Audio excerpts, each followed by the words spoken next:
Welcome back, everyone. So this is our second in the two-part series on the models of memory.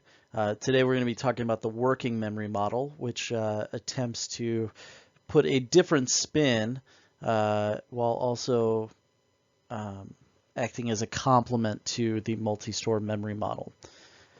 So let's go into it. So in the working memory model, this was developed in 1974, about 10 years after the multi-store memory model was created by two researchers named Baddeley and Hitch. And they questioned the existence of a single short-term memory store as we see in the multi-store memory model. They felt like short-term memory was more complex than simply a temporary store for transferring into info into the long-term memory store. And so they saw the short-term memory store as an active store, holding information as it's being coded as well, also known as working memory. And so instead of just this passive store of information, it is consistently working in order to both retrieve information that was put in long-term memory, but also to transfer that memory into long-term storage as well. And again, working memory model is not a replacement of the multi-store memory model, but an additional explanation of it as well. So there's really four different main parts of the working memory model that we're going to talk about. The first is the central executive, which oversees and coordinates components of working memory. And oversees these two different systems going on at once. The visual spatial sketchpad was a component of the working memory model that deals with visual info. And then also spatial relationships, physical relationships of items to each other.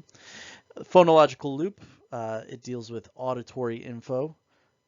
And then there was a fourth part that was added later on in 2000 called the episodic buffer. And it sort of was a utility player for the other stores of information. Some information, if the brain is trying to, or if the other stores like the visual spatial sketchpad or the phonological loop are being tasked with too much information at once, the episodic buffer can sort of take over and help them out in certain ways to help to code that information. So the central executive system is really sort of the leader of the working memory model. It is a supervisory system acting as a filter to determine which info received by the sense organs is and is not attended to. It processes info in all sensory forms. It directs info into the model systems, collects responses. It's really, at the end of the day, the executive of the working memory model. It is the leader. But it's not really too clear how it works or what it does, which obviously is a problem if you are evaluating this as a firm foundation for how memory works. The phonological loop, again, deals with auditory information and order of info. It is similar to a rehearsal system of multi-store memory model as you're playing it over in your head.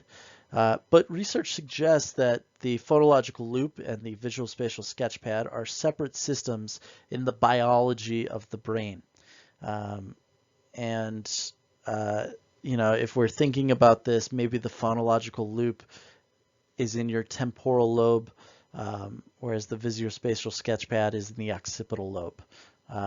They're still figuring this stuff out. I was just using those as examples of what could be happening.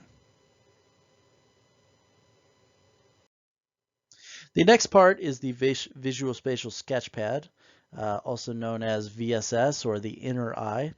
It is a temporary store for visual and spatial items and relationships between those items. And it helps individuals to navigate around and to interact with our physical environments. Most studies that have studied the visual spatial sketchpad make a person do two tasks at once. However, most people are not going to actually be doing two tasks at one time, and so a lot of these tasks have been accused of being artificial and lacking realism. And they're trying to get at how much information the sketchpad can hold, how it works, those sorts of things. The last part that we were going to talk about here is the episodic buffer. Again, this was a later addition to the model, and it is a temporary store of info to sort of help out and to help buffer when the working memory model is sort of overtasked at the time. So the first of our studies that we're going to talk about today in relation to the working memory model is one that you might be able to do for your IA, and that is Bransford and Johnson from 1972. And the aim of this was to investigate the effect of context. And by context, just giving background information on comprehension and memory of text passages. So it was an independent measures design experiment. They took 50 male and female high school students who had volunteered to participate in the experiment. A particular, maybe a point of evaluation if you were to write about this in an ERQ or an SAQ. And so with the procedure, participants heard a tape recorded message and were required to recall it as accurately as possible, writing down as many ideas as possible. And there were 5 different conditions that the participants were split into. The first one was no context. So the passage was heard one time, no picture or anything else. The second one, no context, but they got to hear it a second time. The third one, context before. So prior to hearing a passage, they were given a context picture of what was going on in the story. Number 4, context after. Context picture was given after the participants had already heard the passage. And then number 5, partial context. They were given a context picture prior to hearing the passage, but the picture only contained elements mentioned in the passage without showing how they operate together. 3 and 4 sort of showed a greater picture of what was going on. So on average in the study, recall was about 3.5 to 4 ideas out of 14 for all conditions, except for when they were shown the picture of what was going on in the story before they heard the passage. And that was 8 out of 14 ideas, so double the results of all other conditions. So the conclusion could have only been, when you have something that stands out that much, that the context before condition was the only one that clearly made a difference in terms of participants' ability to comprehend passage clearly. And we're going to talk about this one with schema theory, but in terms of the working memory model, this prior information in our short-term memory allowed participants to have multiple forms of short-term memories in which they are encoding to this memory and tying to this memory. And so these visual images and phonological images are stored in different places, or are put into different short-term stores, but it may give credence to the working memory model. The second study here is Schneider and Nicholas from 2017. This was to investigate whether working memory is a stronger predictor of achievement than IQ. They took 193 children from southern Bavaria in Germany. They had been recruited at the age of 4 in 1984, so they're 40 years old now. And children were assessed annually until they were 12 years old. 2 follow-up assessments were carried out at 18 and then in 2003 when they were 23 years old. And researchers used the assessments at ages 6, 8, 10, 18, and 23. And that included 151 children who took part in all 5 assessments. So that means about 42, they dropped out, they moved, something like that. And the statistical analyses were applied to data of assessments, which included IQ tests, recall, academic achievement tests, comprehension. and they were trying to look for correlations between all of these different variables tested. So this is a correlation study, and as with a lot of other times, not the greatest at the marker. There we go. So correlation study, much better. All right, so the results. There was a strong positive correlation over time between verbal and nonverbal scores and IQ and the working memory. And so again, this idea of short-term memory as a active and working process of pulling information from long-term memory into short-term memory may be part of this. And so the conclusion was if working memory is strong in children from a young age, it can act as a predictor for their future academic achievement as seen through these high IQ scores.